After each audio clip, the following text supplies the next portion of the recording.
Baby Knows Best, Chapter 2, At Home with Your Newborn. So this is still being written by a parent, but a parent who follows RIE and I think began to teach it.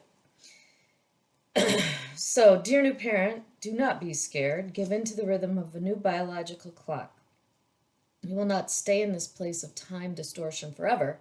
Think of this as a kind of vacation on an island with no clocks, no duties, other than responding to your own and your baby's rhythm and needs. And that's a quote by Magda Gerber.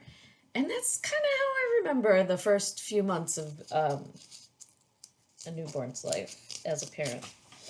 All right. Unless you're a doctor or a nurse caring for your newborn, may be the first time that you've been so fully responsible for another person's life. Your newborn, of course, is not just any person. She is a precious child whose very life depends on you.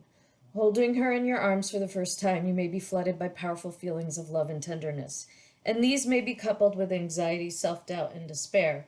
Your life has changed profoundly and dramatically. The newborn period, the first 28 days after birth, can be stressful for new parents as they try to understand what their baby needs. Getting to know your baby and understand your cues will take time, so try not to worry if you're at a loss in the first few weeks. Eventually, you'll begin to recognize the meaning of your baby's different cries, and you'll feel more confident.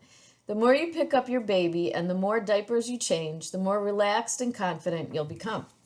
Understanding your baby and caring for her takes practice, so be kind to yourself as you find your way.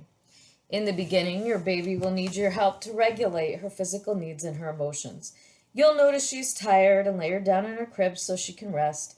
You'll feed her when you see that she's hungry. When she's upset, you'll speak soothingly to her to help her calm, and over time she will begin to find ways to calm herself and manage her emotions in response to stress. She may suck on her fingers to self-soothe or turn away from a source of overstimulation.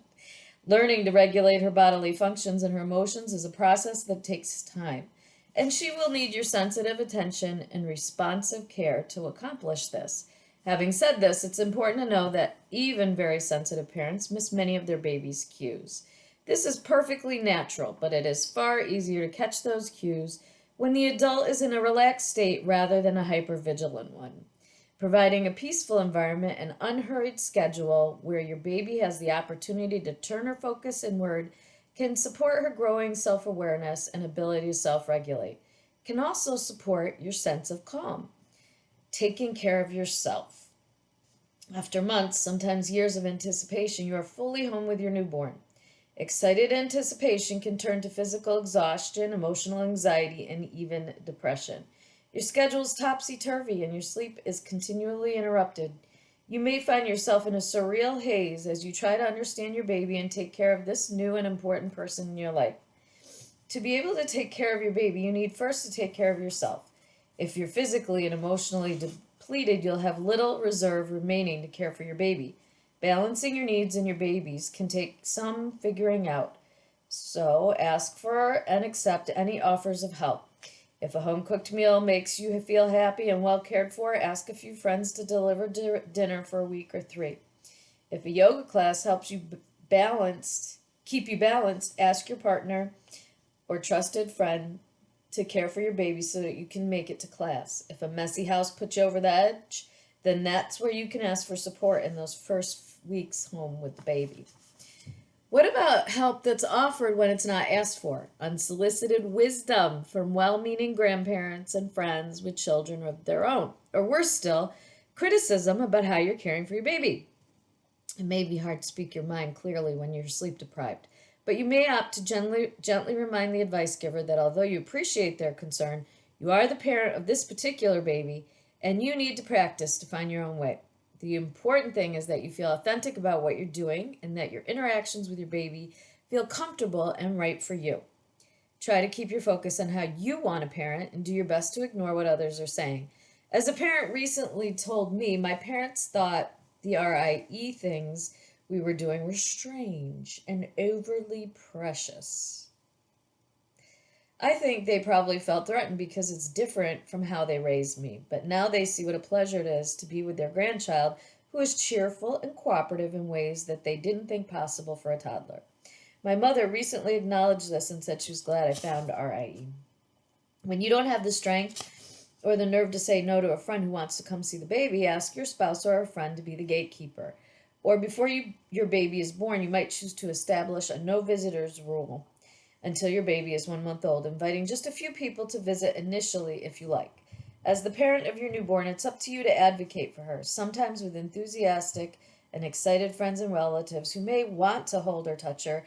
There may be times when it's appropriate for grandma to hold her granddaughter, but when it's not, you might say, I think she wants me to hold her now.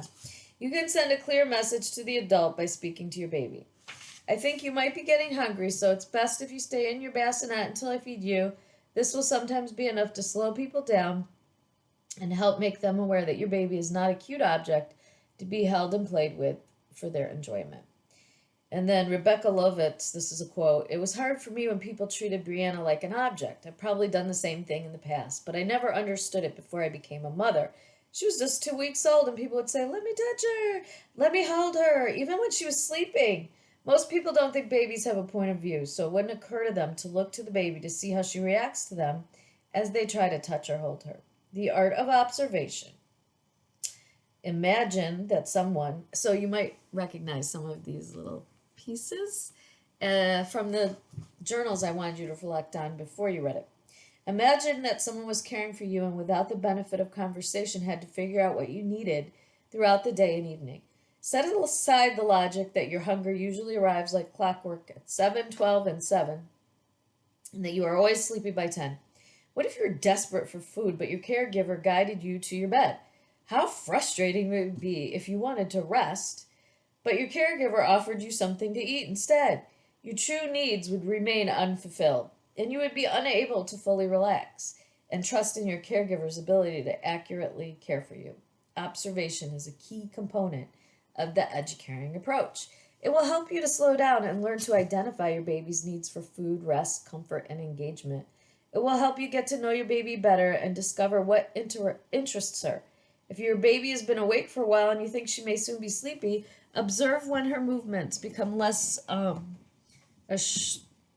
assured, or when she lies very still. Does she rub her eyes or stare off dreamily? If your baby is sucking on her hand, this may be a sign that she's hungry. If she's looking at you and making a plaintive or demanding sound, perhaps she wants you to pick her up. You may learn to recognize other signs that are unique to your baby and are her way to indicate hunger, fatigue, or her need for emotional refueling. Observation takes practice. You can begin by taking just 5 minutes to observe your baby. While she is lying awake in her playpen, find a comfortable place to sit near your baby where you can be quiet and still and observe her as unobtrusively as possible. If you feel your gaze is interrupting her, honor her sense of privacy by looking away from time to time. Practice observing with specificity. Interesting. Here are just a few details you might look for. What attracts your baby's attention? Does she move her head in response to a sound or a movement nearby?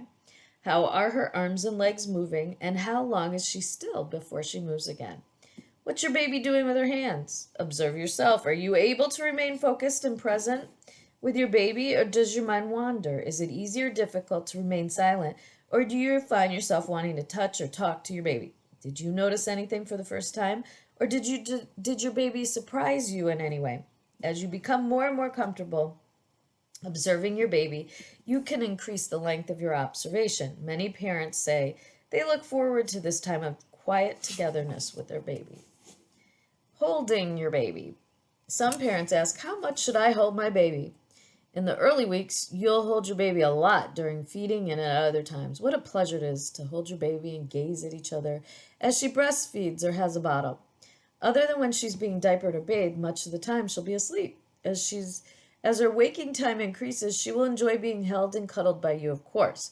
But she will also benefit from having time to lie on her back in her crib, bassinet, or playpen. Parents are sometimes concerned that their baby may feel abandoned and unloved if they place her alone and awake in a crib. While some babies may co-sleep with their parents or sleep in a crib or bassinet in the same room with their parents, I refer to babies sleeping in a crib in a separate room throughout the book. They believe they need to hold her and give her their full attention whenever she's awake. Not only is this impossible for the parent, but it's also not ideal for the baby. She needs to be given the time and space to disengage from outside stimuli and turn her focus inward. Newborns and young babies like cozy small spaces in a crib, bassinet, or playpen. She will be free to stretch and move her limbs as she adapts to life outside the womb. Crying. As babies, a baby's cry can stir something deep within us. It may touch something unmet or lingering from our childhood, or make us feel anxious that we haven't a clue what to do. How we respond to a baby's cry is in part determined by our particular temperaments and how we were cared for. When we cried as a child, how did your mother or father respond? Did someone offer a hug and ask what was the matter? Were you allowed to cry for as long as you needed, or was your upset minimized or even laughed at? Were you soothed with words and touch, or told to toughen up, get on with it? If you had been the parent, is there anything you would have done differently? When your baby cries, it may not be clear what she needs. If it takes some time for you to understand that she's not hungry but tired, she'll be fine. Every baby is unique, so give yourself time to get to know your baby. Do your best to relax, observe, and learn to understand what she's trying to tell you. You are embarking on a new relationship after all, and relationships are not always straightforward and tidy. If you have the intention of wanting to understand your baby, that's a wonderful first step. As the weeks go by, you'll understand your baby's various cries more easily and begin to feel more confident in your responses and caregiving abilities. If you have a baby who cries a lot in the early weeks, do your best to take care of yourself and know that this phase will eventually end. Crying is your baby's first language. She uses it to let you know when she's hungry.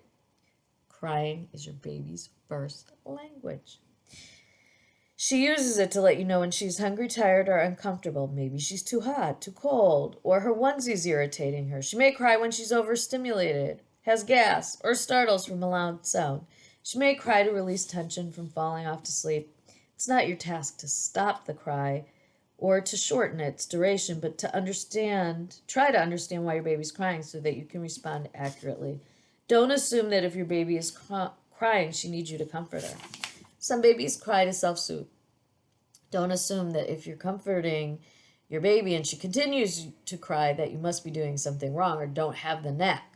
Perhaps she's just not done crying yet. Babies do not cry to manipulate their parents. They cry to express a physical state or emotion. Therefore, responding to your baby's cry will not spoil her. In fact, responding accurately to your baby's needs will provide her with a sense of security, knowing that she's been heard and understood. And then Frances Shaw, they included a quote from her. I was 26 when my son was born. I'd never been around babies before. I think I figured I had to do everything for them, or at them. I had to do everything at them, like they were puppies or dolls. When I got pregnant, my parenting philosophy was love. Just love them so much, and don't let them ever feel sad. Thank God I found RIE. RI really allowed me to see Isaac as a person from the beginning, just an extra small person. And unlike a doll, a person works things out. A person processes, a person cries, and it's all part of life. Now that he is 4.5, I truly feel that we have a relationship based on respect. I do my best to see him and her and hear him at the same time, stay true to my needs and the rules and rhythms of our home. So I do my best to see him and hear him, and at the same time, stay true to my needs and the rules and rhythms of our home. That's where those commas and everything are important. When your baby cries, it's not necessary to rush to her. Moving quickly may only increase her upset. Instead, move slowly and let her know you're there. Speak calmly and soothing to her. Refrain from saying, you're okay. Instead, you might say, I hear you. I wonder why you're crying. You've just had a bottle and you have a new diaper. Maybe you're telling me you're already sleepy and want to rest. Magda said allowing a child to cry requires more knowledge, time, and energy than just picking up a child and patting her.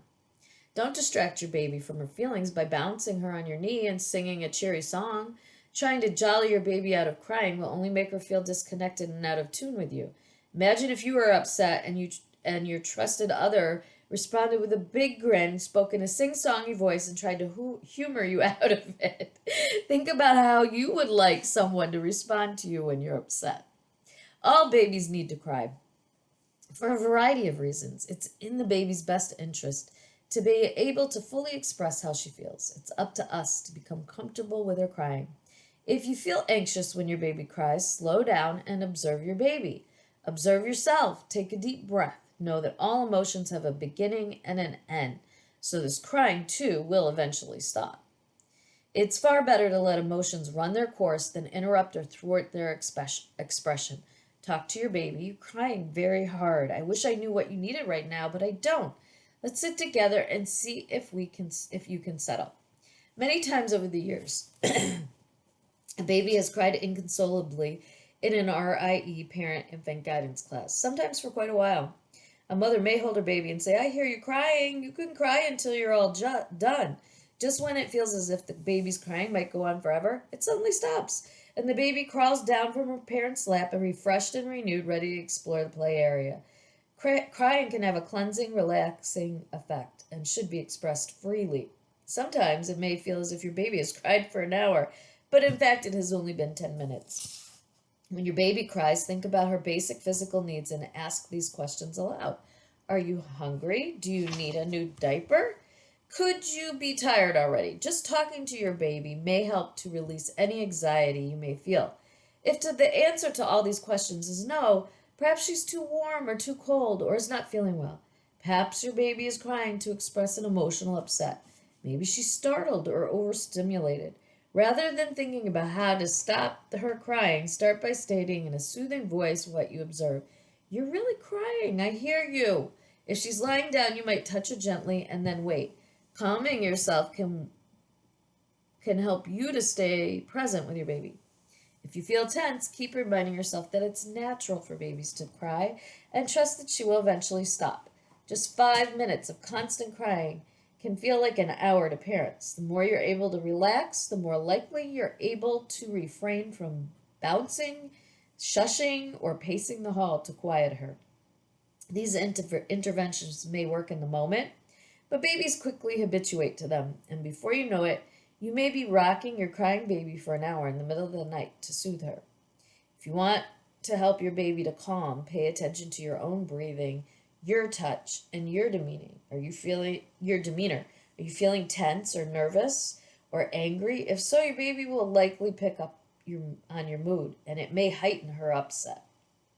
You are an important mirror to your baby. Your calmness can help her to calm, and vice versa. Understanding that babies need to cry sometimes for what seems like a very long time can help us to relax. Instead of feeling that you have to quiet the cry or fix something, practice giving your baby your attention and responding sensitively to her. Very often, just sitting and holding your baby quietly and letting her cry until she's all done will be all that she needs.